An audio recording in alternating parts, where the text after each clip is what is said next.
ఎటువంటి సర్జరీ లేకుండా sciatica, spondylitis, frozen shoulder కి కేవలం 45 నిమిషాలలో నొప్పి లేని అత్యాధునిక చికిత్స ప్రాణ పెయిన్ క్లినిక్.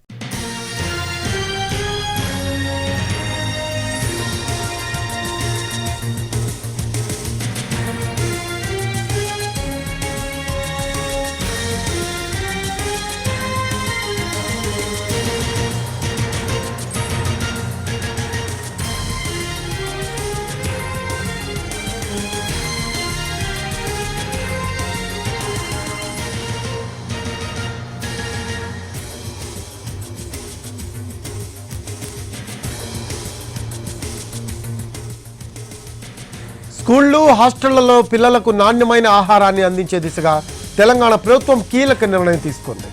స్కూళ్లు, గురుకులాలు, సంక్షేమ వసతి గృహాలు, అంగన్వాడీ కేంద్రాల్లో ఫుడ్ సేఫ్టీ కమిటీలను ఏర్పాటుకు నిర్ణయించింది.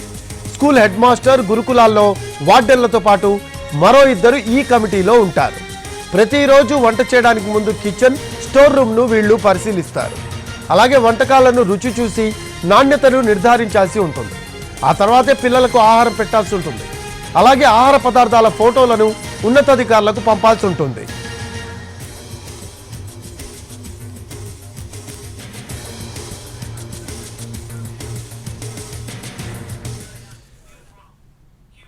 స్కూళ్లు, హాస్టళ్లలో పిల్లలకు నాణ్యమైన ఆహారాన్ని అందించే దిశగా తెలంగాణ ప్రభుత్వం కీలక నిర్ణయం తీసుకుంది.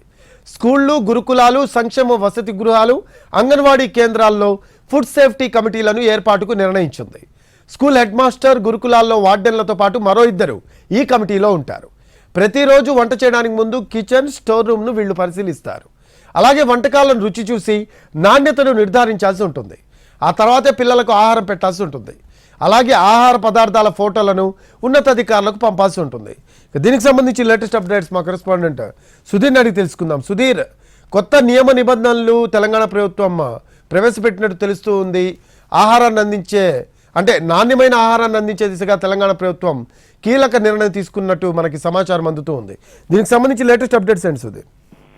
రాష్ట్రంలోని విద్యా సంస్థలు, అదేవిధంగా హాస్టల్స్ తో పాటుగా హాస్పిటల్స్, అదేవిధంగా సంక్షేమ వసతి గృహాల్లో ఇటీవల కాలంలో జరుగుతున్న ఫుడ్ పాయిజన్ కి సంబంధించి తెలంగాణ ప్రభుత్వం దిద్దుబాటు చర్యలకు దిగిందని చెప్పవచ్చు.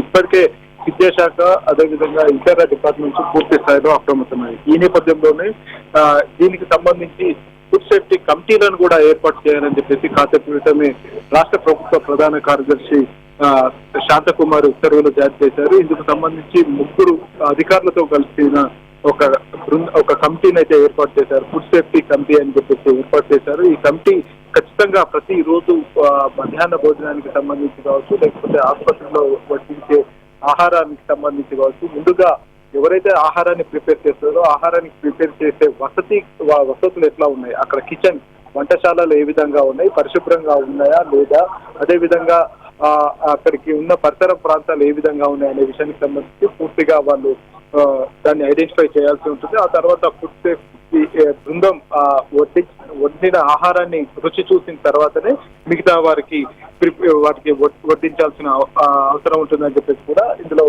నియమ నిబంధనలు పొందుపరిచారు. ఈ విషయానికి సంబంధించి చూసుకున్నట్లయితే రాష్ట్రంలో కొద్ది రోజుల నుంచి కూడా వివిధ విద్యా సంస్థలు, గురుకులాల్లో ఫుడ్ పాయిజన్ కేసులు జరిగి ఇటీవల కాలంలో ఒక విద్యార్థి మరణించారు. ఈ నేపథ్యంలోనే తెలంగాణ ప్రభుత్వం అప్రమత్తమై ఈ నిర్ణయం తీసుకోవడం జరిగింది. ఈ విషయంలో ఎట్టి పరిస్థితుల్లో కూడా రాజీ పడొద్దని చెప్పేసి కూడా సూచించడం జరిగింది. ఆ ఆహార పదార్థాలకు సంబంధించి నాణ్యమైన ఆహార పదార్థాలు, ఖచ్చితమైన ఆహార పదార్థాలను నివారించి నాణ్యమైన ఆహార పదార్థాలను, పౌష్టికాహారాన్ని అందించే ప్రయత్నం చేయాలని చెప్పేసి కూడా సూచించడం జరిగింది. అయితే ఇది 2011 నుంచే ఇలాంటి కమిటీలు ఉన్నప్పటికీ కూడా గత కొద్ది రోజులుగా అచేతనంగా ఈ బాడీస్ అన్ని కూడా ఉండడంతో మళ్ళీ రీయాక్టివేట్ చేయాలని చెప్పేసి కూడా ప్రభుత్వం సూచించింది. నిన్న విద్యాశాఖకు సంబంధించిన కార్యదర్శితో పాటుగా ఇతర అధికారులు ఆయా ప్రాంతాలను, సంక్షేమ వసతి గృహాలను కూడా సందర్శించి అక్కడ ఆహారం, మధ్యాహ్న భోజనం వడ్డించే పనితీరు కావచ్చు, మిగతా అంశాలన్నింటి కూడా వారంతా కూడా ఎగ్జామిన్ చేశారు. అవన్నీ నివేదికను తెలంగాణ ప్రభుత్వానికి పంపించాలని చెప్పేసి కూడా సూచించడం జరిగింది. వారి సూచనల మేరకు ఎవరైతే బాధ్యులుగా ఉన్నారో వారందరినీ కూడా సస్పెండ్ చేయాలని చెప్పేసి కూడా ఆదేశించింది. ఇప్పటికే ఆయా సంఘటనలకు సంబంధించి సదరు వార్డెన్లను అదేవిధంగా విద్యాశాఖకు సంబంధించి కొంతమంది హెడ్ మాస్టర్లను కూడా సస్పెండ్ చేసిన పరిస్థితి కనిపిస్తుంది. రాబోయే రోజుల్లో ఎలాంటి సంఘటన పురోగతం కాకుండా ఈ కమిటీ చర్యలు తీసుకునే అవకాశం ఉన్నట్టుగా తెలుస్తుంది. Rafi, thanks for updates Sudheer.